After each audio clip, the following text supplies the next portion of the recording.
संघर्ष ही जीवन है। किसी ने कितना सही कहा है, जिंदगी जीना आसान नहीं होता, बिना संघर्ष कोई महान नहीं होता। जब तक न पड़े हथौड़े की चोट तब तक पत्थर भी भगवान नहीं होता।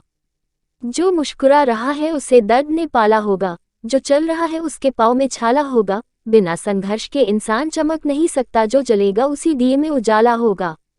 संघर्ष क्यों बचे संघर्ष से? संघर्ष ही तो जीवन की आत्मा है। जितना कठिन संघर्ष होगा उतनी ही शानदार जीत होगी। एक बार एक किसान भगवान से बहुत ही नाराज हो गया। किसान बहुत मेहनती था, बहुत मेहनत से वह खेतों में अनाज उगाता, उसकी देखभाल करता, पर अक्सर उसकी फसल खराब हो जाती। कभी सूखा पड़ जाता, कभी बाढ़ आ जाती, कभी तेज धूप, कभी आंधी, कोई न कोई कारण बन ही जाता कि उसकी फसल खराब हो जाती। एक दिन वह किसान गुस्से में आसमान की ओर देखकर भगवान से कहा, हे ईश्वर, आपको लोग सर्वज्ञता मानते हैं कि आप सब जानते हैं, कहते हैं कि आपके इच्छा के बिना एक भी पत्ता नहीं हिलता, पर मुझे तो लगता है कि आप छोटी सी छोटी बात भी नहीं जानते। आपको तो ये भी नहीं पता कि खेती बाड़ी कैसे करते हैं। अगर आप जानते होते तो हर समय जो बाढ़, आंधी और तूफान आते हैं वो कभी नहीं आते। आप नहीं जानते कि कितना नुकसान उठाना पड़ता है हम किसानों को। यदि आप मेरे हाथ में यह शक्ति दे दे कि जैसा मैं चाहूँ वैसा मैं मौज कर दूं, फिर आप देखना मैं अन्य के भंडार लगा दूंगा। भगवान इस किसान के तीखे वाक्य सुनकर मुस्कुरा रहे थे और वह किसान के सामने प्रकट होकर बोले, मैं आज से तुझे यह शक्ति देता हूँ कि तुम अपनी खेतों पर तुम्हारी जैसी इच्छा ही तुम वैसा मौज कर दोगे। मैं बिल्कुल भी दखल नहीं दूंगा, तुम्हारी इच्छा से सब कुछ होगा। किसान बहुत खुश हो गया। किसान ने गेहूं की फसल अपनी खेतों में बोई।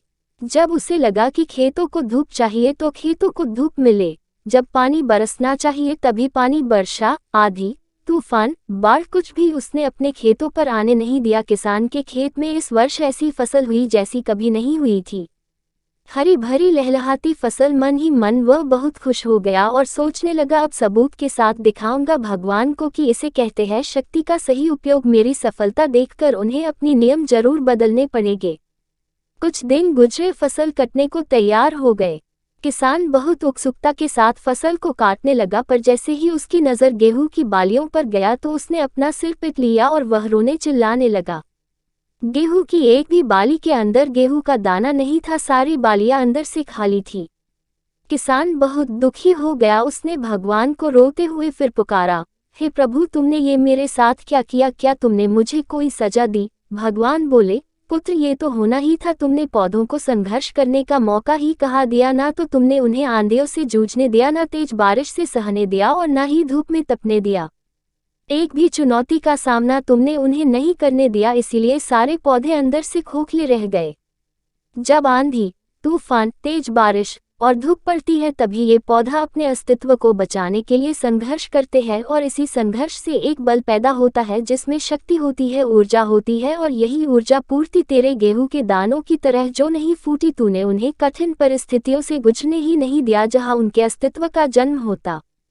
सारे बालियां इसीलिए खाली है, इसमें एक भी गेहूं का दाना इसलिए नहीं है क्योंकि तुमने अपने पौधों को संघर्ष कराया ही नहीं। याद रखिए, स्वर्ण में सवर्णीय आभा तभी आती है जब वह आग में तपने, गलने और हथौड़े से पीटने जैसे संघर्षों से गुजरता है। कोयले का टुकड़ा हीरा तभी बनता है जब वह उच्च दाब और उच्च ताप की मुश्किल परिस्थितियों से गुजरता है। इसी तरह यदि हमारी जिंदगी में कोई संघर्ष ही ना हो, कोई चुनौती ही ना हो, तो हम भी गेहूं की बालियों की तरह खोखले रह जाएंगे, कोई अस्तित्व नहीं होगा हमारा।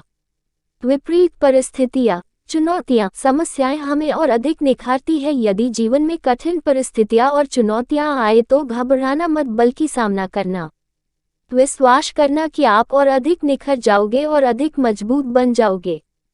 किसी ने कितना सही कहा है, जिंदगी जीना आसान नहीं होता, बिना संघर्ष कोई महान नहीं होता। जब तक न पड़े हथौड़े की चोट तब तक पत्थर भी भगवान नहीं होता।